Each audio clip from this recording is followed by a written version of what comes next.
Bhojpuri female superstar singer Akshara Singh का एक और नया गाना कोरा में आजा छोड़ा रिलीज के साथ खूब वायरल हो रहा है। यह गाना अक्षरा सिंह ने खुद गाया है, जिसकी तैयारी का वीडियो पिछले दिनों उन्होंने अपने इंस्टाग्राम अकाउंट पर शेयर भी किया था। अब यह गाना अक्षरा सिंह के ऑफिशियल यूट्यूब चैनल पर रिलीज किया गया है, जिसे उनके फैंस हाथों हाथ ले रहे हैं और गाने को खूब प्यार भी मिल रहा है। वैसे तो गाना कोरा में आजा छोड़ा का ऑडियो जारी हुआ है, लेकिन फिर भी लोग इस गाने को खूब पसंद कर रहे हैं। वहीं कोरा में आजा छोड़ा गाने को मिल रही सफलता के बाद अक्षरा सिंह ने खुशी जाहिर की और उन्होंने अपने इंस्टाग्राम अकाउंट पर इसे फैन सॉन्ग्स बताया है। अक्षरा सिंह ने कहा कि यह गाना लॉकडाउन की बोरियत को दूर करने वाला है, इसलिए लोग उसे पसंद कर रहे हैं।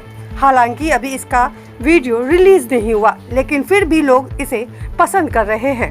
यह अच्छी बात है। हम जल्दी इस गाने का वीडियो भी लेकर आएंगे। अक्षरा अपने प्रोजेक्ट्स पर पूरी गंभीरता के साथ काम करती हैं, तभी वे कहती हैं कि काम उनके लिए पूजा है और इस गाने को भी उन्होंने अपना 100% दिया है। तब जाकर बस्ती के बीच एक अच्छा गाना लेकर वे भोजपुरी म्यूजिक लवर्स के सामने हैं। बता दें, इस गाने की streaming Amazon Prime Music, Apple Music, Jio Saavn, Hungama Music, Wynk Music और रेडियो पर भी हो रहा है।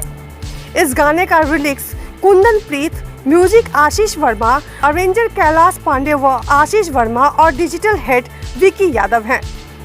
लेटेस्ट न्यूज के लिए सब्सक्राइब करें न्यूज जंक्शन।